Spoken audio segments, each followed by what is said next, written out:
Well, for years on this show, we've documented how the Biden administration became the largest trafficker of children in the world. They carried out the intentional trafficking of hundreds of thousands of illegal child immigrants into the United States under the leadership of Alejandro Mayorkas at DHS. They did this through NGOs, which, of course, we've documented here on the show. Many of us have been asking the very important question, where are these children? Journalist Brianna Morello has been asking this question directly to the DHS.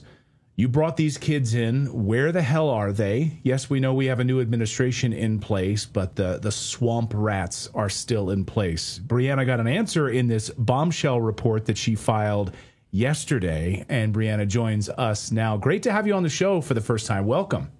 Thank fellow you for Fox having News me. Alumnus. Nice to see you.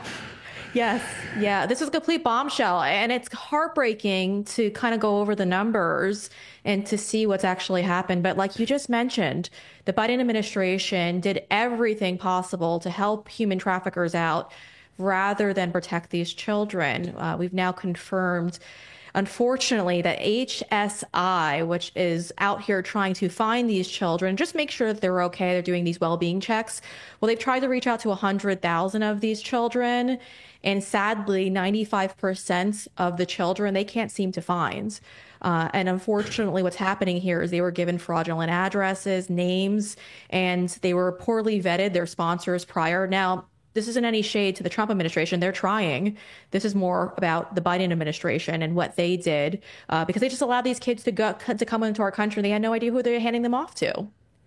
Right. I mean, these wellness checks, you know, Brianna, these wellness checks were total BS under the Biden administration. I mean, we've talked to whistleblowers who, like, all they had to do was maybe make one phone call. And if the person didn't answer the phone, that was it. That was their wellness check. Like, there was no follow up. They didn't go to the front door to see if these children were okay, even if these were their parents or relatives or anything. So these kids were likely killed, sold off in sex trafficking, dumped on the side of the road. Oh, there were reports. Alejandro Mayorkas admitted there were reports of dropping them off at strip clubs. Bye, kid. Have a good life. Yeah. So they knew that this was good. I mean, are you surprised at all that HSI doesn't have any information through these wellness checks? No, I'm not surprised. We had so many whistleblowers, like you said, who came forward and tried to put an end to this.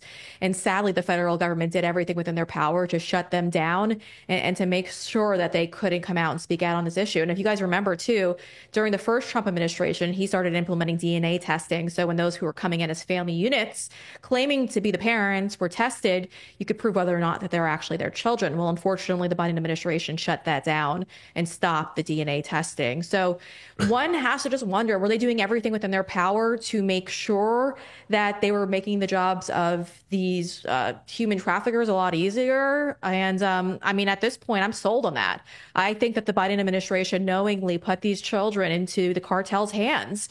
Aaron Stevenson, who came forward as a DHS whistleblower, was screaming about this issue because he saw it years ago. And he tried warning the American people and tried telling the government what was happening. And as a result of that, he's been shut out of DHS. He doesn't have a job anymore with the agency. And he's been trying to come back and he's trying to go out there and help and recover these children. But sadly, his phone's not ringing these days. And speaking of that, I was actually I'm going to read it from my phone because it's gut wrenching too. But there was a tweet that kind of flew under the radar.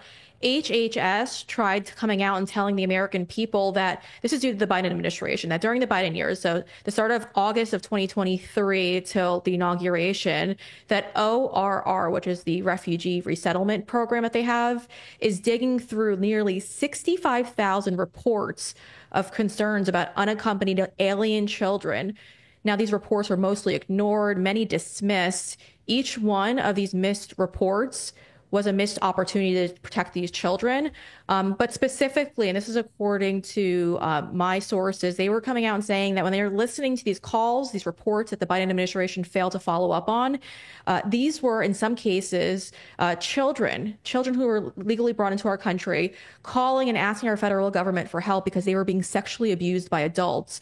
One example of a child that was calling our federal government asking for help was of a young man, or a young boy, I should say, who said that he was being being molested by adults, and our federal government did not answer his call for help. And there's another haunting story in the report we got last September of an officer that goes to a house.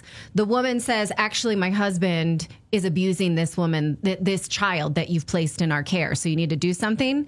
And then the cops drove away, or the authorities drove away. They had no teeth to say, okay, we're going to take this girl or we'll investigate. So the U.S. government had credible reports of abuse and did nothing. So do they have teeth now to make this stop if, God willing, they find them?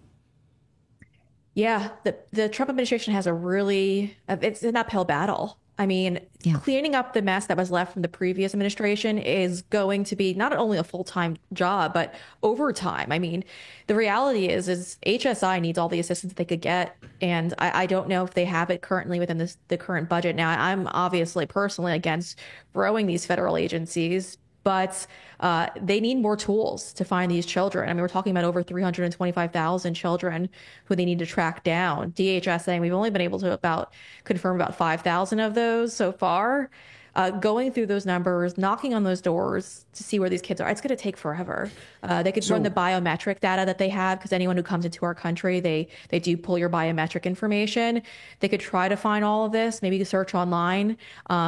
It's not likely that they're going to be able to find a lot of these children, unfortunately. And one must wonder, where are they right now?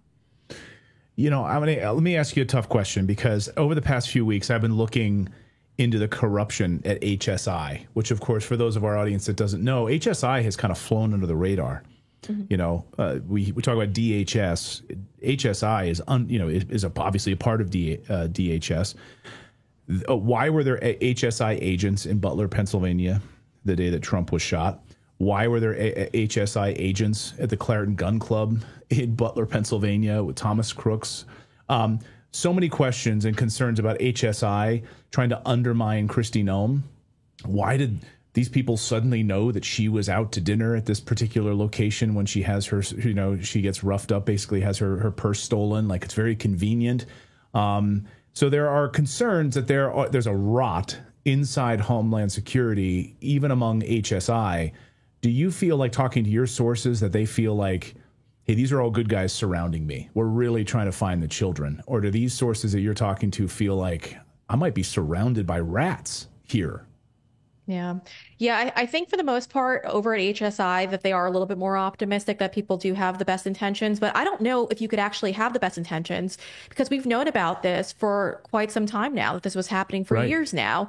And so if you had a position at HSI and you just were taking orders like a good boy or like a good girl, I can't trust you. I can't trust that you're well intent to go out there and to legitimately have the desire to find these children, because you had years to kind of make your desires known and you just decided to sit around and not do anything. But speaking of that too, I want to talk about other agencies as well, because my sources within the FBI are telling me that there's a massive effort to undermine both Deputy Director Dan Bongino and Director Kash Patel. And there's a lot of bad people there. Some even say bad, but there's more bad than good people at these agencies. So it's not just that too, the DOJ as well. You know, we could just kind of talk about a little bit about the swatting that's been going on all around the country to conservative influencers. My sources tell me that the DOJ waited weeks before approving FBI agents to reach out to the victims in all of this. And this is literally just sitting at the DOJ, a lot of these individuals' desks. They have to get approval to reach out to media first. And so weeks delayed, and that's at the fault of DOJ. So I think that there's a lot more bad people at these agencies than good people, because even if you're just someone complying, you're still a bad person to me, because how do you sit around and watch all of this unravel without trying to get involved in stopping this? Hallelujah. Right, I mean, you mentioned Aaron Stevenson. I mean, we've had, Tara Rodas on the show, like people who stood up, other members of DHS who stood up, were a part of these programs, and they like started looking into it. They're like, wait a second, we're sending these children to these homes and we don't even know. They're probably not even related. And what? And we're blowing the whistle. Men? What? And they were telling Congress this. They were telling Congress, telling Senator Johnson and others in front of Congress. And the Biden administration did nothing. So I totally agree with you. To me, I smell a dirty rat within these agencies. And I think if there are good people at HSI trying to find these children, it was a systemic hiding of these children. Like, they didn't want us to find them on purpose, right? Yeah. Yeah. One must think. I mean, when you're sitting here and you're taking these addresses down, I believe it was Tara the one who even said it, like a lot of these addresses were repeated addresses that were coming up and coming up. And so, like, how can a sponsor like 8 kids at once? Logic would tell you that's not possible. And why are we allowing that to happen in the first place? And wouldn't you just send an agent over there to go look? I mean, they had the resources at the time. So it's all intentional at this point. But I do want to say that I do think that the Trump administration is dropping a major ball here. And I do want to just push the fact that I think that there needs to be a special task force involved in all of this, going out there and conducting these investigations. But we've just mentioned Aaron Stevenson, whistleblower, came forward for DHS. Tara, who's obviously another whistleblower, came forward. We've also said names like Steve Friend, who's an FBI whistleblower, Garrett O'Boyle. These are people who would love the opportunity to come back to these agencies and help find these kids. And sadly, their phones aren't ringing. And I am a little upset that they're not ringing. I continue to ask the White House, the FBI directly, DHS directly. And all I hear is crickets. These are patriots. These are Americans who, during our time of need, when we needed them to step up to the plate the most, they had no problem doing just that. So I think we need to apply a little bit of pressure for the administration to bring these guys back, to get them to do the job that they want to do, which is rescuing these children. The website is independentnewsroom.com. That's where you can find Brianna's work on this and read her exclusive piece. HSI can't find 95% of the 100,000 that was their sample size. I mean, we know that it's probably closer to 400, even 500,000. So just of their sample size in your report, 100,000, they can't find 95% of them. A total failure. Brianna, great to see you. Thank you for joining us here on this Thursday for the first time. We hope you'll come back. Thank you. I appreciate it.